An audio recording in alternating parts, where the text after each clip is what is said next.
Picture a helicopter pilot over West Germany in the late 1970s. He flies an American Cobra gunship.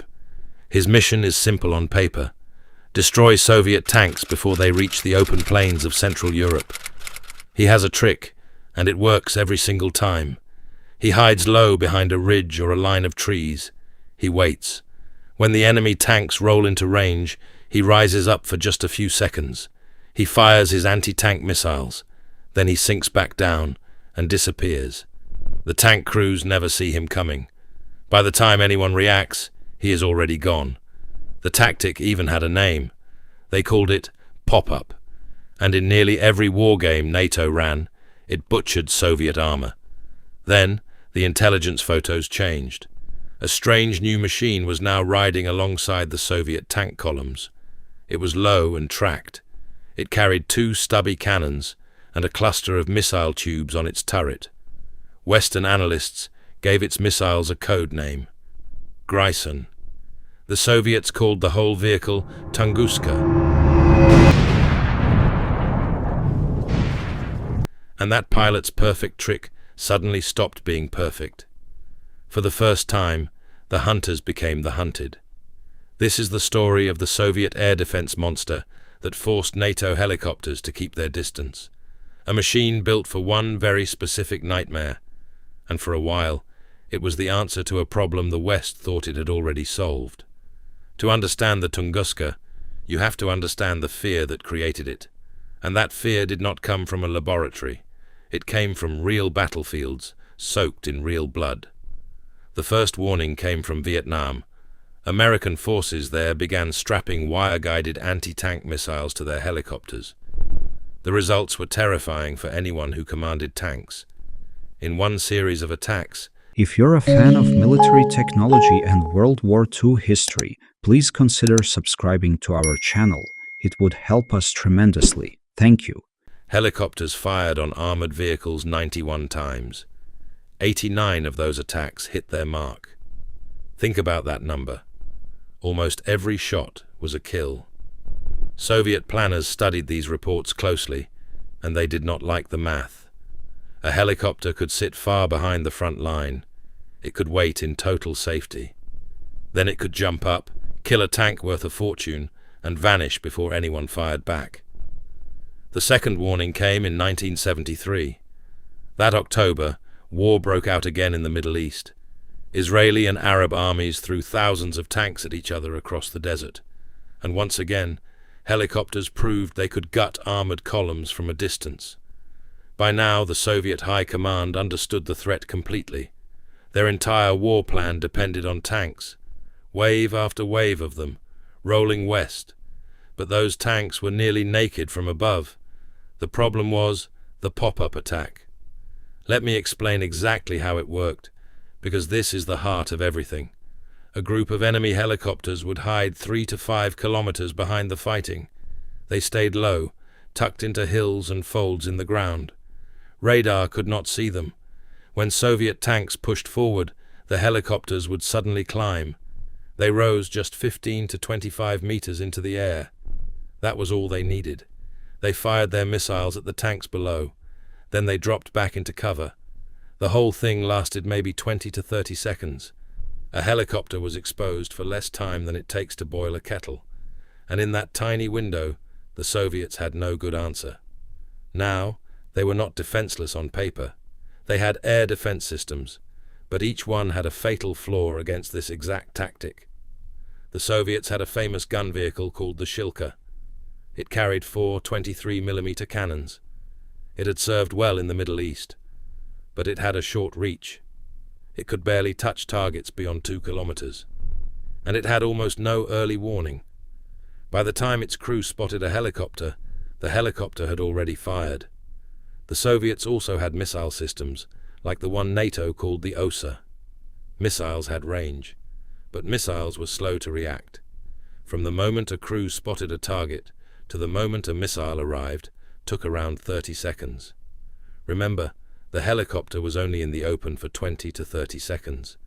The missile would arrive at empty sky. The helicopter would already be gone. So this was the trap. Guns were fast but short-ranged. Missiles had range but were too slow. Neither one could kill a helicopter that popped up, fired, and hid in half a minute. The Soviet Union needed something new, something that had never really been done before.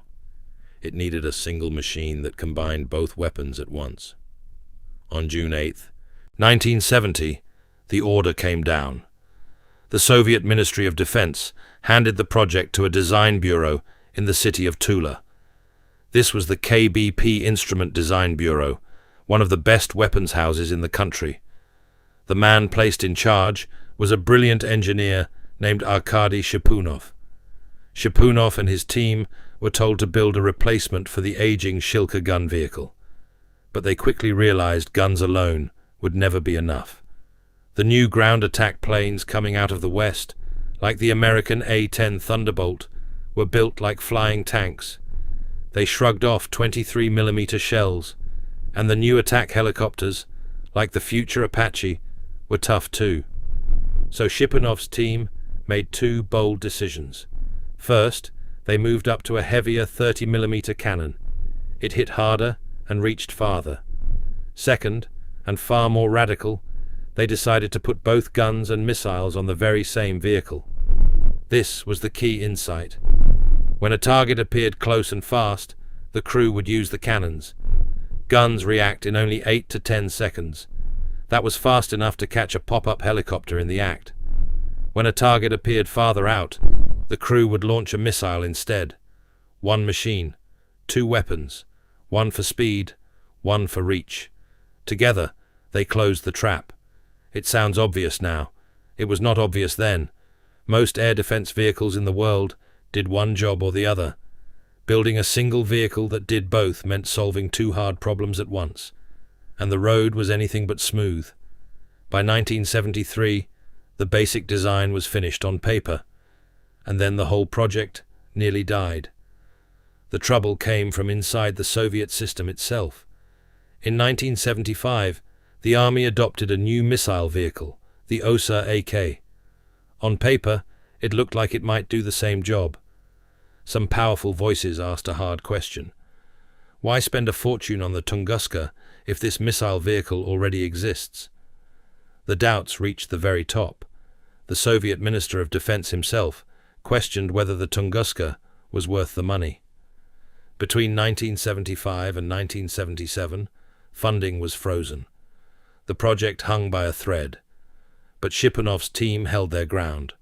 They made an argument that was hard to beat, and it came straight from combat experience. Yes, they said, the missile vehicle was fine against jets attacking across open fields. But it was useless against the pop-up helicopter. Its reaction time was over 30 seconds. The helicopter would be long gone.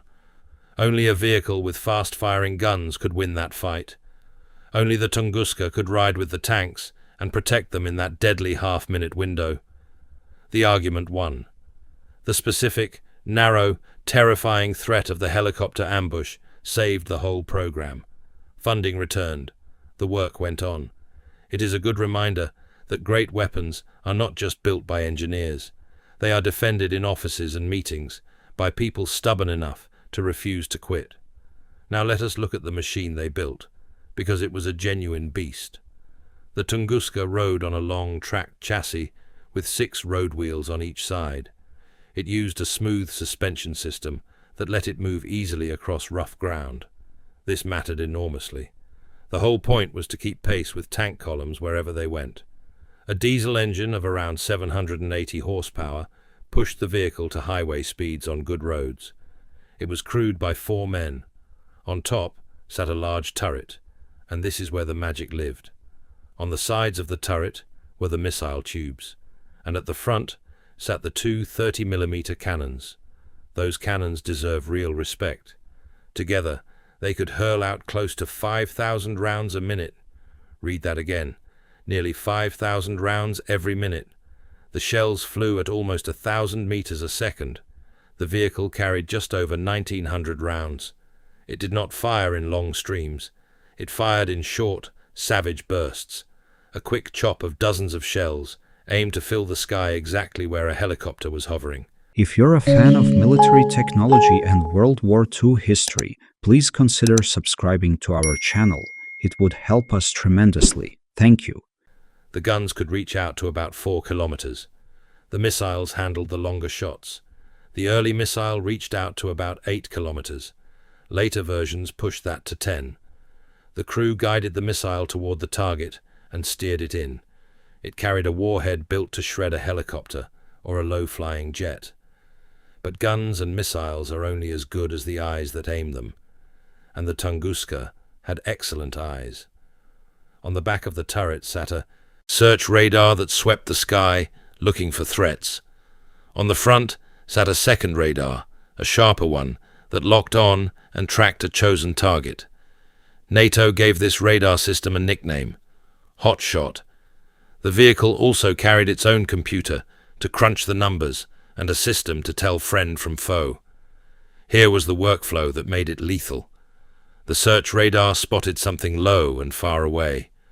The computer sorted the threat. The tracking radar locked on, and then the crew chose their weapon in a heartbeat. Missile for the distant target, guns for the close one. All of it from a vehicle that had just been driving alongside a tank column moments before. There was even a clever detail for the sneakiest enemies. A helicopter that popped up and hovered for just a few seconds gave off almost no warning. But the guns reacted in 8 to 10 seconds. So a Tunguska crew that was already alert could swing those cannons around and rip a burst into that brief patch of sky. The pop-up ambush, once a guaranteed kill, was now a gamble that could get the helicopter killed instead. The testing began in earnest. From September of 1980 to December of 1981, the Tunguska went through its trials at a Soviet proving ground. The system proved itself. On September 8, 1982, the Soviet Union officially accepted the Tunguska into service. The first real batteries reached the army in 1984, and a full battery was a serious thing. It packed 6 of these combat vehicles together, backed by supply trucks and repair vehicles. 6 machines, each able to track and attack its own target. Together, they could throw a roof of fire and steel over an advancing column. Now think about what this meant for the West. For years, NATO's attack helicopters had held a trump card. Their pop-up missile tactic could stop a Soviet tank charge cold. Commanders counted on it. Whole plans were built around it. The helicopter was the tank's nightmare, and everyone knew it. The Tunguska took that trump card and tore it in half. Now, riding with every important Soviet column, was a machine designed from the ground up to kill exactly those helicopters. A pilot who popped up to fire could no longer be sure he would live to drop back down. He might rise into a wall of 30mm shells, or a missile might already be racing toward him before his own missile even reached its target. Western pilots and planners had to rethink everything. They had to fire from farther away. They had to expose themselves for even less time. They had to treat any Soviet column as a place where death waited on the ground, looking up. The Tunguska did not have to shoot down a single NATO helicopter to do its job. Its mere presence forced the enemy to keep his distance. In air defense, that is a kind of victory. You win by making the other side afraid to come close. The Soviets kept improving the design because the world kept changing. Around 1990, an upgraded version arrived. The Soviets called it the Tunguska M. It carried more ready-to-fire missiles, 8 instead of 4. It had better guns and better electronics. It was more reliable and more deadly. Then in 2003, the Russian army accepted an even sharper version, the Tunguska M1. It got a new missile with better range, out to 10 kilometers. It got a smarter fuse, so it could even swat cruise missiles out of the sky. It got better resistance to enemy trickery, like flares and jamming. In total, it was said to be up to 1.5 times more effective than the version before it. And the Tunguska's ideas did not die with it. In 2007, the same design bureau in Tula began producing its true air, a newer gun and missile system called the Pantsir. It carried the same basic philosophy. Guns for the close fight, missiles for the far one, all on one mobile platform. The Tunguska had proven the concept. The Panzer refined it for a new century. For years, the Tunguska looked almost unbeatable in its role. It was one of a kind. No Western army fielded a direct match. Most NATO forces still split their guns and missiles into separate vehicles. The Soviets had married the two, and it worked. But no weapon stays king forever, and the honest end of this story is more complicated than its beginning. The Tunguska was built for a very specific fight. Fast planes and pop-up helicopters, seen against an open sky, in a big European war that never actually happened. Its radar and computers were cutting edge in the 1980s. But time did not stand still. Newer threats arrived that the designers of 1970 could never have imagined. Small, slow, cheap drones. These little machines fly low and quiet. They can be hard for an older radar to even notice. A system built to catch a jet screaming past at high speed can struggle to lock onto a tiny plastic aircraft crawling across the sky. In recent fighting, this weakness has shown. Tunguska vehicles have been caught and destroyed by drones and by artillery. A machine that once forced pilots to keep their distance has itself become a target for weapons that did not exist when it was designed. Russia has increasingly leaned on its newer Panzer system for the drone-heavy battles of today. That is not a mark of shame. It is simply how technology works. Every weapon is an answer to a question asked at a certain moment in history. The Tunguska answered its question brilliantly. The pop-up helicopter with anti-tank missiles was the great fear of the 1970s, and the Tunguska met that fear head-on. The question just changed faster than the machine could. So what is the real lesson here? Look back at where we started. A confident helicopter pilot, sure of his perfect trick, hunting tanks from the shadows. Then a strange low vehicle appeared in the column below, bristling with guns and missiles and radar, and the confidence drained away. The Tunguska was born from careful study of real battles and real losses. It was nearly killed by budget fights and bureaucratic doubt. It was saved by engineers stubborn enough to keep arguing for it. And when it finally rolled out to the army, it quietly rewrote the rules of the battlefield. It told the world's most powerful air forces one simple thing: come near our tanks if you dare, but we will be watching the sky, and we will be ready in 8 seconds. For decades, that threat was enough. The Tunguska rarely had to prove itself in a great war, because the great war it was built for never came. Yet it shaped how the other side thought and planned and flew. Sometimes the most powerful weapon is not the one that fires the most shots. It is the one that makes your enemy afraid to take the shot at all. Today, the Tunguska is an old warrior, outmatched by drones and outshone by its own descendants. But in its prime, this squat Soviet machine did something remarkable. It took the deadliest predator over the battlefield, the attack helicopter, and it made that predator flinch. For a small window of history, the hunters in the sky learned to keep their distance, and that was exactly what its creators, back in a design office in Tula, had set out to do.